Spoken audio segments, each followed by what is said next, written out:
God, తండ్రికి కూతురు రాసిన లేఖ బయటికి ఎలా వచ్చింది?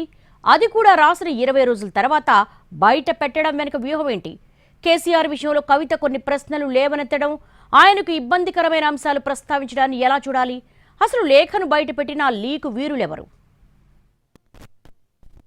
తెలంగాణ రాజకీయం మొత్తం ఇప్పుడు ఆ లేఖ చుట్టే తిరుగుతోంది. తన తండ్రి బీఆర్ఎస్ అధ్యక్షుడు కేసీఆర్ కి ఎమ్మెల్సీ కవిత రాసిన లెటర్ ఇటు పార్టీలో అటు బయట కూడా పొలిటికల్ ప్రకంపనలు రేపుతోంది. ఒక పార్టీ నేత మరొక పార్టీకి లెటర్ రాయడం సాధారణం, కానీ ఒకే పార్టీలో ఉండి రాస్తే దాన్ని ధిక్కారంగానే భావిస్తారు. ఇలాంటి వాతావరణంలో తండ్రి కూతుళ్ల బంధాన్ని పక్కన పెడితే ఎమ్మెల్సీ కవిత బీఆర్ఎస్ అధ్యక్షుడికి రాసిన లేఖ మాత్రం ఉన్నట్టుండి పొలిటికల్ హీటు పెంచేసింది.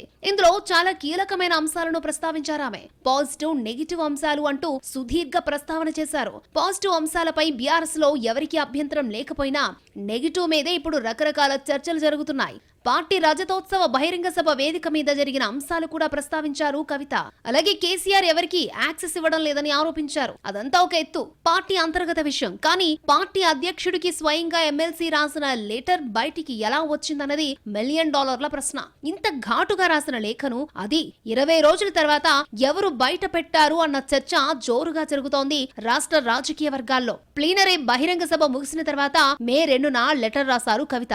దీనికి సంబంధించి ఆమె అమెరికా పర్యటనకు వెళ్లే ముందు రూమర్లొచ్చినా కొట్టిపారేశారు ఇటు బీఆర్ఎస్ నేతలు, అటు తెలంగాణ జాగృతి నాయకులు. కవిత అమెరికా టూర్ కి ముందే లెటర్ కు సంబంధించిన లీకులున్నా అప్పుడు దీనిపై ఎవరూ మాట్లాడలేదు, సీరియస్ గా తీసుకోలేదు. చివరికి ఆమె అమెరికా నుంచి హైదరాబాద్ బయలుదేరిన గంటలోనే లెటర్ బయటికి రావడం ఆసక్తికరంగా మారింది. దాన్ని రిసీవ్ చేసుకున్న కేసీఆర్ బయట పెట్టే అవకాశమే లేదంటున్నారు. ఇక మిగిలినున్న రెండో ఆప్షన్ కవిత వైపు నుంచే. అంటే ఈ లీకు విషయం ఖచ్చితంగా ఆమెకు తెలిసే ఉంటుంది అన్న అభిప్రాయాలు వ్యక్తమవుతున్నాయి. ఎమ్మెల్సీ సూచనలతో ఆమె అనుచరులే కాపీని బయటకు వదిలారా, లేక ఆమెకు తెలియకుండా ఓవర్ రియాక్ట్ అయ్యే అనుచరులు బయట పెట్టారా అన్న ప్రశ్నకు సమాధానాలు వెతికే పనిలో బిజీగా ఉన్నాయి రాజకీయ వర్గాలు. ఒకవేళ కవితకు తెలియకుండా లెటర్ బయటకొస్తే ఆమె వెంటనే ఖండించడమో లేక తనకేమీ సంబంధం లేదని ట్వీట్ చేయడమో జరిగేది. కానీ ఇప్పటి వరకు ఎవరూ స్పందించకపోవడంపై అనుమానాలు వ్యక్తమవుతున్నాయట.